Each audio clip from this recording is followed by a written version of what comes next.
I'm going to throw something at you because I know you're low on inventory.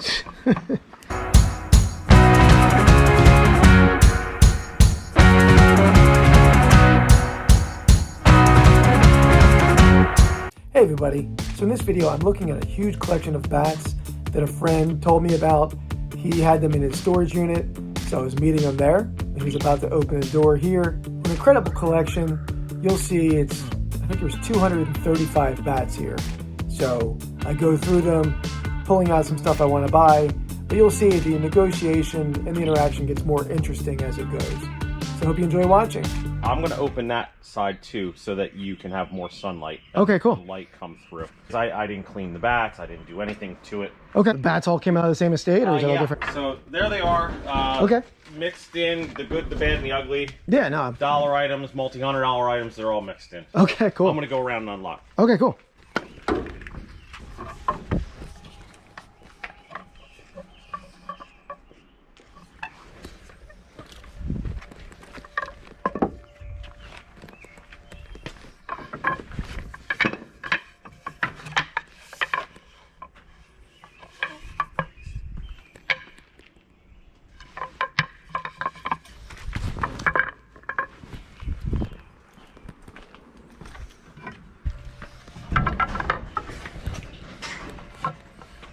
This is a cool bat. This is a pro model Brooks Robinson bat, but a bat that wasn't made for Brooks Robinson. It was made for college use. This one was made for Millersville University. Then it was Millersville State College. These are obviously a lot less valuable than a real game used bat for the player. There were a few of these in this group, a couple Mickey Mantle bats like this as well that maybe you'll see later in the video. You'll see this one did sell relatively well. Never heard of this brand, UNLD. You had that before? I have, yeah. It's an odd company. Yeah.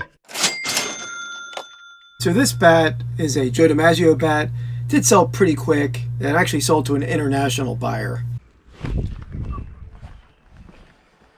So we're going to go to UK like the week before the National. Oh, okay. So I had to make a choice there. Yeah.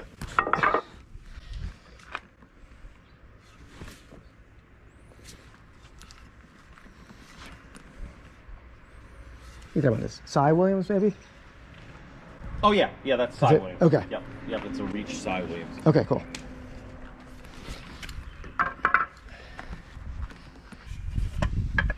Should like the diamond ball. Two of those Ty Cobb bottle bats in there, too. Nobody ever seemed to have the story on that. Yeah, there was one I pulled out here. I think it's here. Yeah, there were three of them in a group I bought a couple weeks ago. Oh, there it is, yeah. Yeah. I remember as a kid, that was one of the first things I remember my dad buying it. Like it was like an auction and they had one. But I know they're always rough. That one's pretty clean. That one's not bad. But yeah, there's a couple game bats in there. There's Juan Samuel. There's Jerry Martin, Phillies game bat. I think there's another Philly. Not Tommy Button, but somebody along that line. okay. Or is that Hartnett or Roll? I think it is Gabby Hartnett. CL Hartnett.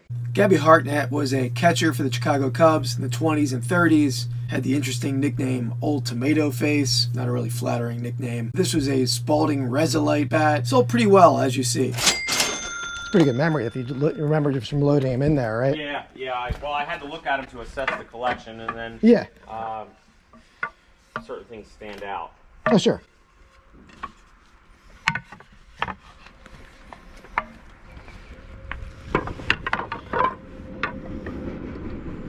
That's odd. That E. Miller. Yeah. I don't know if that's a game bat or there wasn't Eddie Miller that played for the Braves back then. But it's weird how it's a 40, but then it has the EM. So both the seller and myself were pretty intrigued by this bat. And after more research on my end, this bat turned out to be the belle of the ball when it comes to this buy. Stay tuned to the end of the video. I'll go into details about this bat a little bit further. This is one of the better bats I've ever handled. And I've handled some pretty cool bats. So stay tuned to the end. I will explain what this bat was. We're going to get some sort of test model bat, or I don't know. It's a funky one for sure.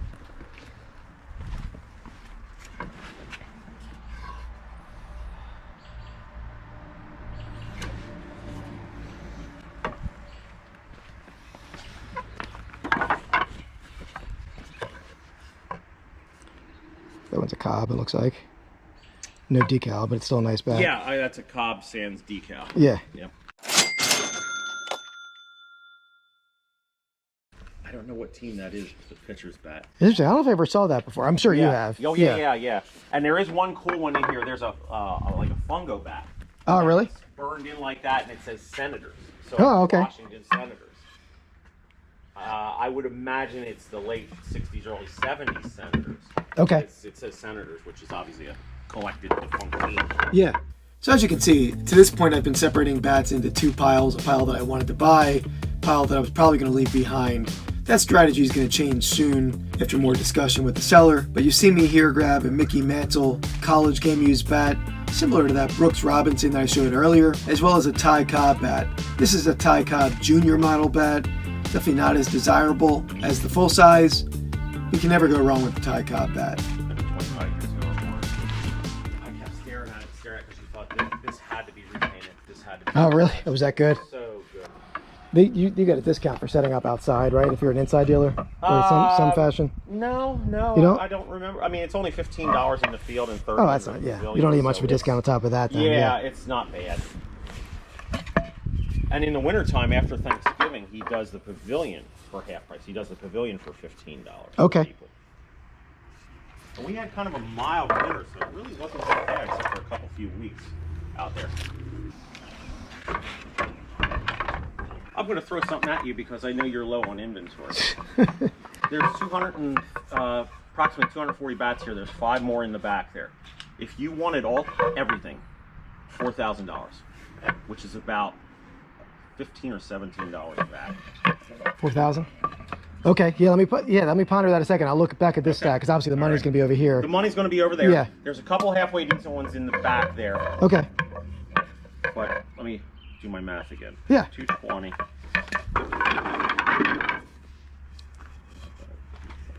$18 a bat. Okay. Of course, there's dogs in here, and then there's there's even some in here that are going to be 30, 40 bucks. Yeah. Absolutely. But your money's going to be in that. So the bat on the left here is a Little League decal bat from the 1950s. These are not to be confused with the earlier teens and 20s decal bats, which can bring crazy money. These are decent. There were several of these in the lot. A couple Babe Ruths, Ted Williams, Jackie Robinson, Ralph Kiner. These sell relatively well. They really vary by player. Some fetching in the $50 area, and others up to $250 or so for a nice Ruth example.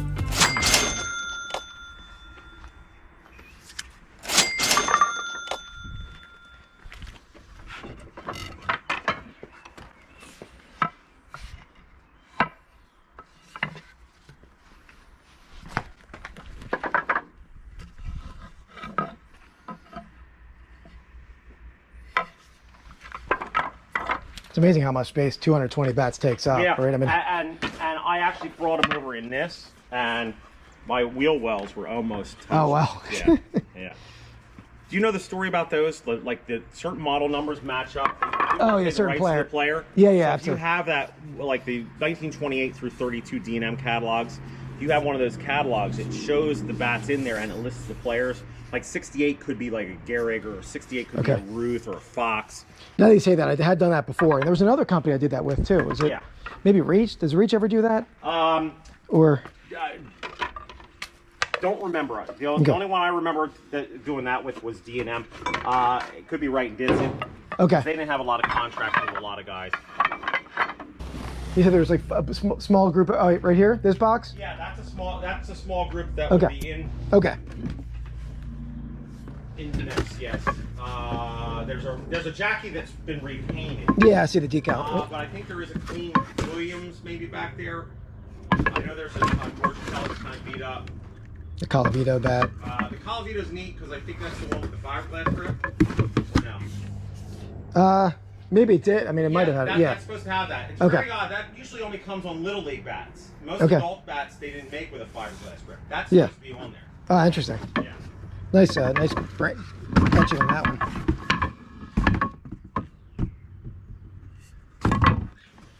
All right, let me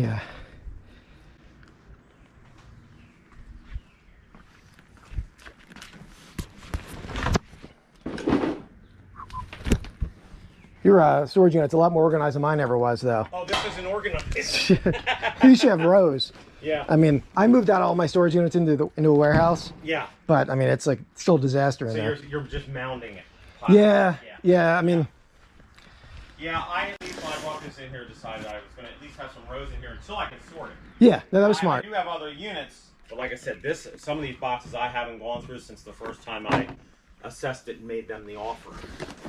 Yeah. I mean, so I don't know where anything is. That's the fun of it, though. You sort of get to experience it twice, right? When you buy it, and then when you forgot you had it in this pile. Yeah, like here, I don't know if that. There's a vintage. Yeah. I don't know if that does anything for you. Let me see what that one is. There's all kinds of stuff. Yeah.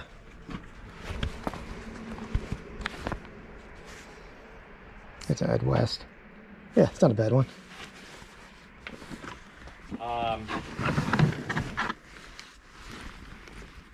I think I had an Eagles jacket like that. That was that was maple. Yeah. It was they made high end stuff. Yep.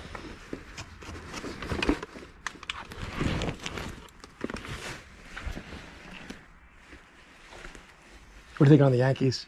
The chalk line. $20, all right? Yeah. I guess I have interest in the hat too. $5, all right? Sure, that works. And I'm gonna just look through my pile of bats again. I'll give you an answer before we're done. Yeah. Like, they say, well, you have to buy everything. Yeah, like, yeah. I don't want everything, but I gotta do something with it. Okay.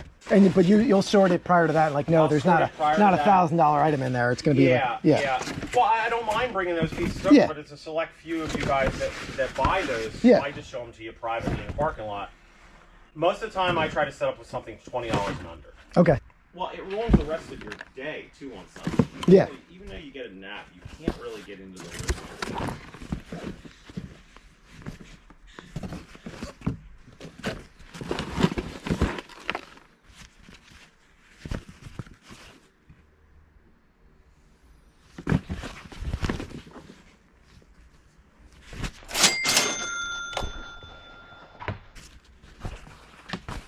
Let me look at this stack again.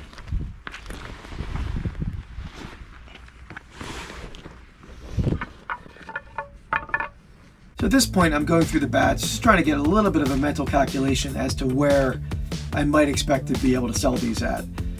But at the end of the day, I think if I would have just bought my pile that I set aside here, my total would have been probably $4,000 anyway.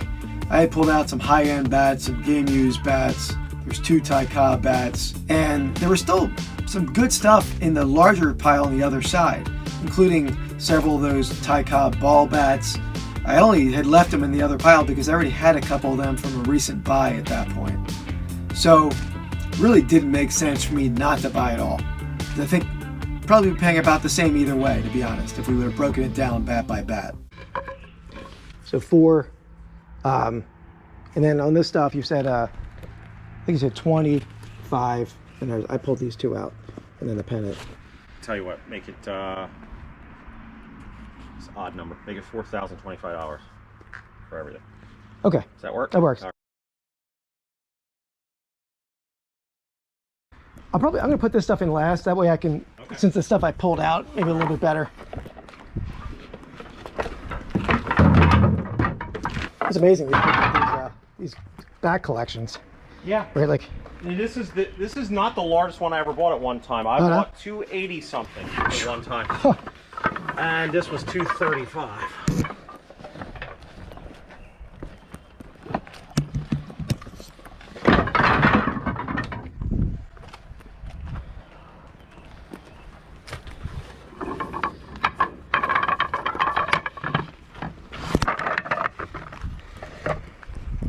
Tell her after you've sold some of them and turned a profit. Yeah. That's usually what I do. Yeah.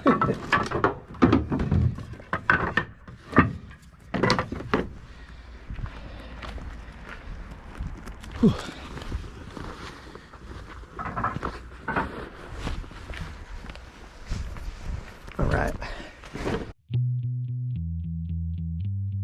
All right, so here's, as I described earlier, the belle of the ball. So this purchase was made earlier this year in the summer. And one of the reasons I waited to make this video is I was researching this bat and then eventually got it authenticated.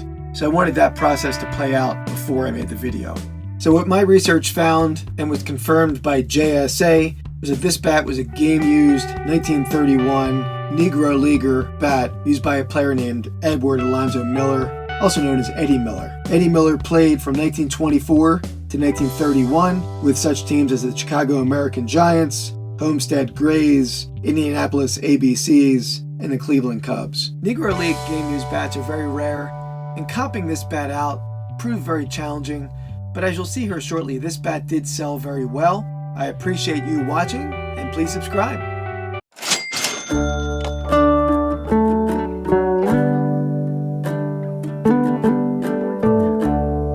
If you guys get a chance, check out our new podcast on this channel, Wednesday nights, 8 p.m. Eastern Time. The podcast is called Pastime Picks Podcast. We rank different sports topics. We delve into our sales of the week, our picks of the week. I take a deep dive into a particular type of sports memorabilia. It was a fun time and a great time with the chat the first episode. We're looking forward to doing it again. We're also going to give away in our next episode next Wednesday at 8 p.m. the Panini Prism Basketball Draft Picks Blaster Box. So definitely check us out Wednesday night, 8 p.m.